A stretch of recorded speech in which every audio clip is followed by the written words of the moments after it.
21st Century Entrepreneurship with Martin Piskarik.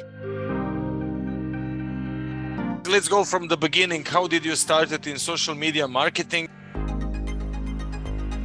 I first came into social media through the partial demise of my previous business. So I built and sold a job board business, so an internet careers business, sold that to a newspaper group here in the UK. And that was serving the management consultancy sector. And what we saw in the latter years that I was still involved in that business was that companies were really switching away from paying to advertise jobs and wanted instead to find and approach candidates on social media, LinkedIn in particular.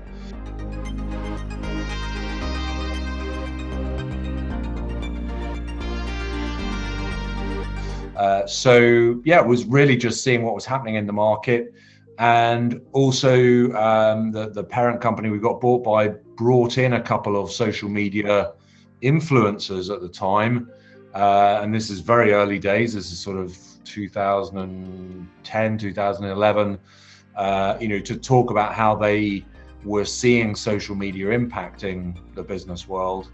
And for me, it was just a light bulb moment.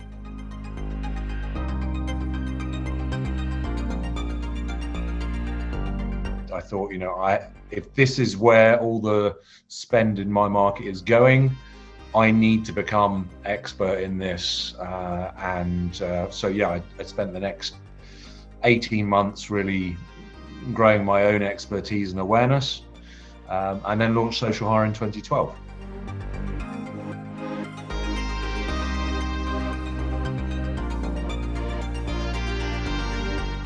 How would you define your expertise, by the way? It's very much focused on B2B professional services largely. So consulting firms, recruitment businesses, training companies, business coaches. But that can also extend to any B2B business that wants to target a specific audience of business decision makers. Because actually the way you would go about achieving that would be similar to the types of clients I'm talking about. We do very little in B2C. Are there any differences between social media influencers in 2011 or back then versus now? How did the whole market develop in the meantime? Yes, there's two things that have become more prominent in recent years. Firstly, you've got your mass market influencers, essentially celebrities, people who are being paid to promote particular brands or campaigns. We really don't do anything with that type of influencer at all. It's not the kind of social media that we do. But then at the other end of the spectrum, you have huge numbers of micro influencers, and those would be influencers who are known in the particular niche markets that they operate in. You and I might well not have heard of them, but because they are, the recognized authorities in the cybersecurity market or in the, cryptocurrency market or whatever, in those particular markets, if you're trying to get your business seen and known, then those are the individuals that you would potentially want to befriend. How do you generate leads for social media? Are you using those micro influencers as well, or what would be your tips, let's say, for generating leads for social media? Really good question. So there are really two ways that I have seen in the 10 years now that Social Hire has been running. There are two ways that I've seen businesses get results from social media. One of those we help with, the other one we don't get involved in at all. The one that we don't get involved in is trying to become a celebrity brand in your particular niche market. And if you think of being on your own LinkedIn homepage, I'm sure you can think of either people or businesses that you see a lot in your homepage feed, and they always seem to have, hundreds and hundreds of likes and comments on their posts. And if you can get to that level of, consistent engagement and celebrity in your niche market on social media, then you can get to the point where that then does bring you a flow of inquiries and interest from potential customers. But that really needs to be done by the business owner or the figurehead in that company. It's not something that you can delegate to a junior member of your team or outsource to an agency like ours. And it's very hit and miss. For every 100 people who try and achieve that level of celebrity status, shall we say, there's only a couple that actually achieve it, and the rest have sunk all that time and effort into social media without necessarily getting any great returns from it. The type of social media that we really get involved in is saying, actually, we don't need everyone to know about us to make business gains from social media. We just need to nurture the relationship with a much smaller number of our ideal clients. And so, if you take a typical consulting firm or recruitment business or training company, if they can build up awareness and relationships with just a few hundred of their ideal customers, and then succeed in converting those relationships into meetings or people coming to your business breakfast or joining your next webinar, or something that turns them into more than just a fan or follower, then that turns social media into a predictable source of client leads for you. And that's really the type of social media that we focus on. And to come back to your original question of, what kind of tips and ideas would you give people to focus on? If you're going to go down that path to getting social media, then we really focus on three things. And it's the three things I would recommend anyone focuses on. The first is, how are you going to grow your social media presence with your ideal client prospects or candidate prospects if you're using it to hire candidates? And on each social platform, whichever ones you're going to be active on, there are things you can do to get your profile noticed, to get followers, to get connections. So you need to figure out, how are you going to grow your ideal customer or candidate audience consistently. It should be the case that, okay, every quarter we know we're going to have several hundred more of our ideal clients or ideal candidates who now are fans, followers, connections of the business. That's the first step. The second step is then, building trust and credibility with that audience, because if people don't know, like, and trust you, then they're much less likely to ever do business with you. So, if you take an example, let's say you are a consulting firm and you want to advise businesses on their cybersecurity. Let's stick with that as an example. Then there are a certain profile of people out there that you need to be ultimately having meetings with to win business. So that's the audience that you want to grow. But then you need those people to perceive that you are an expert in cybersecurity. And so you need to be posting regularly insights that will be valuable to them, that will position you as an expert in cybersecurity, for example. And you need to be doing it in the ways that each platform rewards. So, LinkedIn, there are certain things you do there that get you lots of visibility. There are certain things you do there that kill your visibility. And you always need to be on top of what is getting you the visibility, what works right now.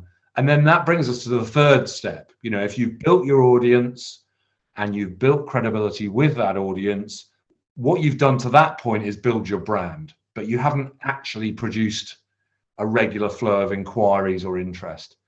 And so the third step you need to focus on is converting.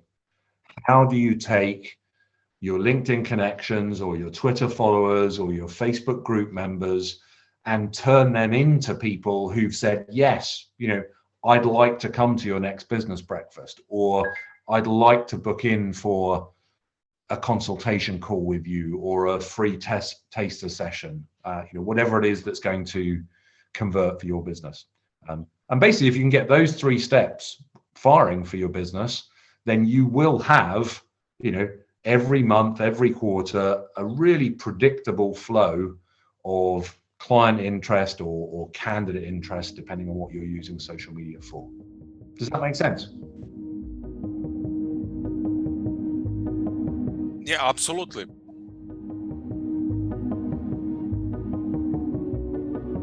Actually, a lot of entrepreneurs are trying some of those steps if they are on the right path. But I'm wondering, if you go by yourself, what's the time investment, money investment? Because a lot of entrepreneurs are trying to do by themselves and they are not aware how huge the investment on all levels is. Yes. No, that's a really good question. And it's something I like people to be really aware of. So, because the worst thing is that you start off on social media and you invest a whole load of time and you don't get results and then you give up. And I don't want any business owner to end up in that situation.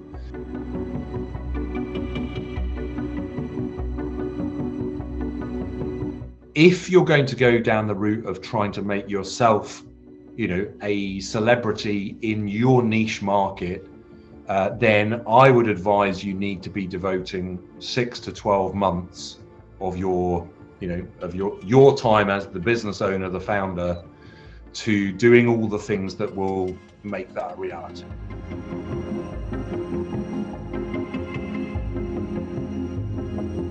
So most notably, you've got to be proactively engaging with huge numbers of people in your industry, so that you are just constantly befriending more and more of the people in your industry who in turn will help get your content seen. But it's one of these situations where you've got to give before you receive. So if you want to get lots of engagement on your own posts, you've got to first have engaged lots on other people's posts and help them first. So 6 to 12 months to get to that stage where you've got enough of those people who will, turn around and engage with your posts and help you get seen. That's what's needed. And then on an ongoing basis, as the founder, the owner, you then, you need to be turning up on social media regularly to be putting out the content that drives results. And that's why actually that is only a viable option for, a small minority of business owners, because if a lot of your time is needed in your business by you, then you can't necessarily devote the time that's needed to get those social media results. The flip side of that is if you go down the route of just growing a very targeted audience of your ideal prospects and just nurturing them, we for clients look to get them their first wave of results within 90 days. So if you're doing all the right things on social media, you should be getting, meetings with clients or people coming along to your next event, or candidates that you're placing into roles, within 3 months of starting.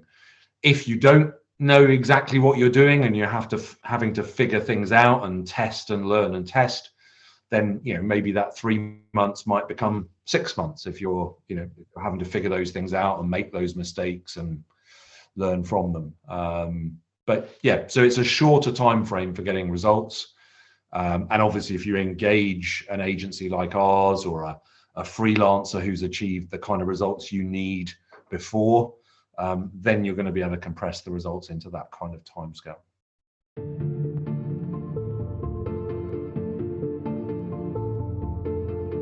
What are the benefits of working with a social media agency?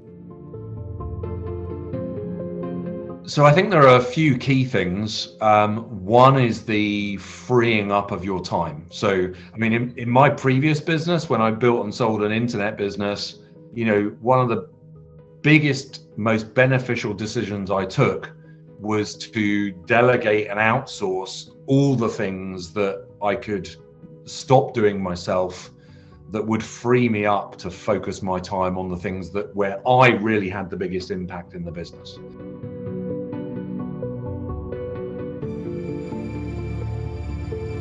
And so when I outsourced my accounting to an external business, when I brought in an external web design agency to take care of all the website, etc., all these things freed up my time and allowed me to focus on what I was really, best at.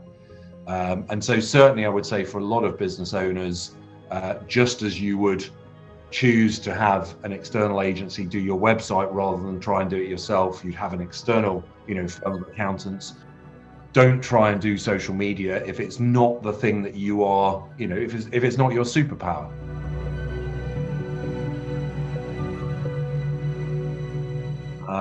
Because there's a whole load of other things you could invest your time in that will have a bigger return on the business. So that will be one key benefit. Certainly a cost saving. We work out about a third of the cost of employing a social media manager in your business. So for any small business that's thinking of investing in social media, if you pick the right agency, it should be quite a cost saving versus you trying to employ someone to do in-house. And thirdly, just the expertise of how to achieve these things and being on top of all the changes that are happening on the social media platforms. And Martin, to put that into context, every month I get inquiries from businesses where I turn that business away, because when I talk to them and I understand what their business does and the kind of results they would want to get from social media, I know that that's not our specialist area of expertise. And so there would be other agencies and other freelancers out there who would be better placed to get great results for that business. And so I don't want to take on that kind of business, because if it's going to take us, 6, 9, 12 months of experimenting to figure out how to get results for that business, then we're not the best agency for them. But equally, if a business talks to us and we can get them results in the first 3 or 4 months, when talking to other agencies, it's clear it's going to be 6 or 12 months to get results. That's the difference between finding, a social media specialist who really knows your industry. And this is the challenge with either trying to do it yourself or trying to employ someone in your business to do this, because very often they don't have the track record of getting those results in your specific industry. And so the cost of doing it in-house isn't just the cost of the salary of that person, it's the lost time of them taking, a year to figure out how to get results for you when you could have had those results in the first 3 months.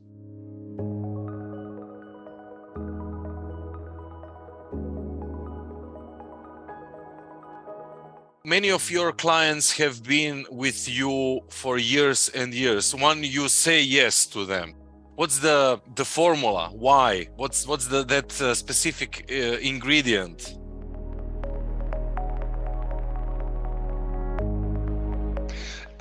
Ultimately, it's results.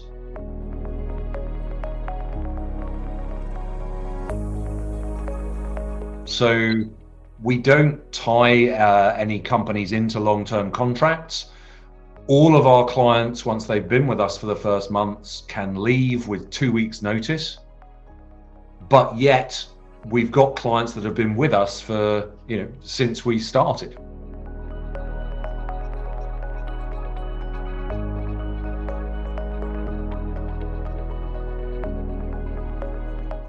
And our average client's been with us well over a year and a half, and all of them are free to leave us after the first 3 months. So when we start business with a new client, the only commitment they make is to give us an initial 90 days so that we have a time window that we can grow their audience, build trust, and start getting the first wave of results for them.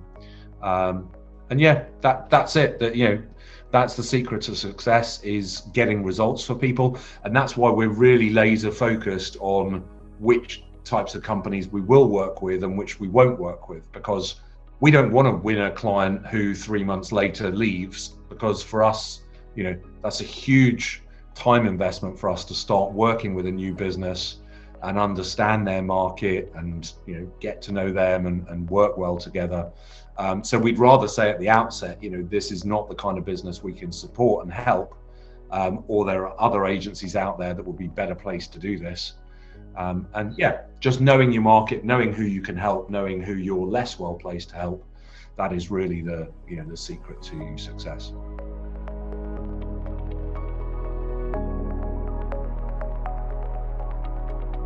You have stressed out that you need to give a lot via specific social media. Can you go a little bit deeper into, let's say, LinkedIn? So how can businesses make the most of LinkedIn?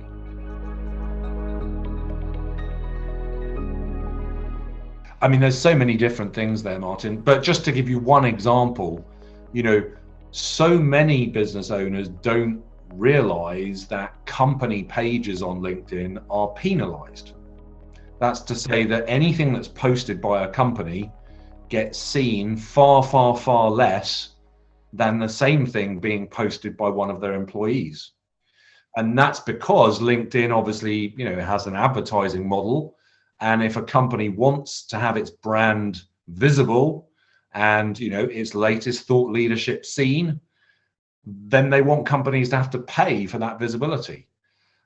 So, just knowing that fact, you then have to totally pivot your strategy on LinkedIn to either putting a lot of money into company posts and sponsoring them, or to leveraging, the power of your employees, because your employees, each of them has a profile, each of them has a network of contacts, and you can probably get a lot more visibility for your company if key employees in your business are all active on LinkedIn, rather than if you try and make everything happen through the company page. But of course, for businesses, there's a reluctance to do that because your employees could leave. Whereas the company page, you as the business owner, you own it. And so all the time there's trade-offs between doing what works and what produces results and what the company owner would ideally like to do, or what they're doing because they don't know about some of these, pitfalls and things that do and don't work. And let's wrap up with an easy question. What are your thoughts on the future of social media marketing?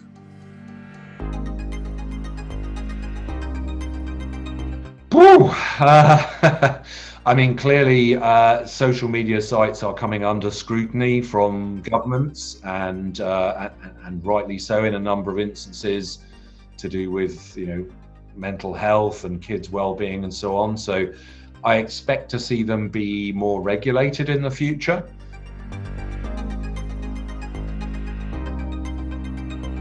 But I don't expect any massive changes, really. I think we have lots of different platforms out there now.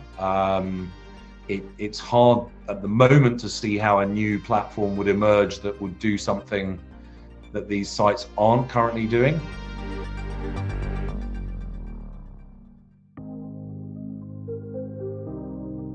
For example, you had Clubhouse, emerge, two years ago or so. And the moment that launched, I said, if LinkedIn in particular, or indeed Facebook or Twitter, if any of the existing players start offering a Clubhouse-like experience and they've already got the audience, very hard to see how something like Clubhouse is going to, stay successful and protect that business model. And sure enough, within the space of a year, LinkedIn has launched its LinkedIn audio events, and now everyone on LinkedIn can have exactly the same experience on LinkedIn that you were previously having on Clubhouse.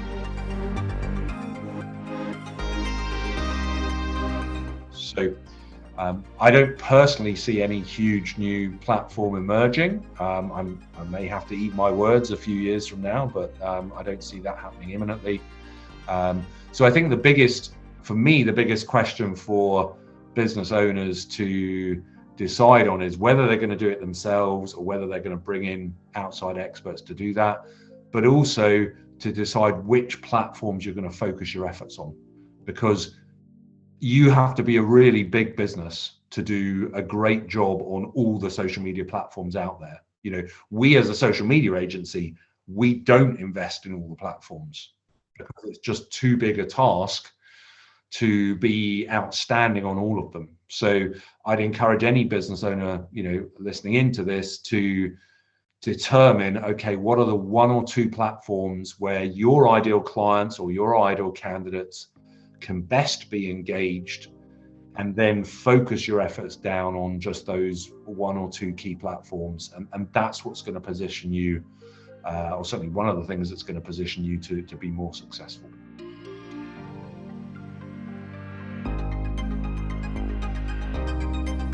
So if anyone tuning in would like to have a chat and just get an understanding for the kinds of results your business could get on social media, if you head over to socialhire.com, and that's socialhire, HIRE.com, with a hyphen between the social and the hire. If you head over there or just look for Social Hire on Google, you'll find on our homepage a book a call tab. And in there, you're very welcome to book in a call time with us. There's no charge for that. It's just a discovery call, and we'll help you figure out, you know, what kind of impact social media could have, and, you know, if there's a fit between us and you. Very happy to have that conversation. 21st Century Entrepreneurship with Martin Piskarik.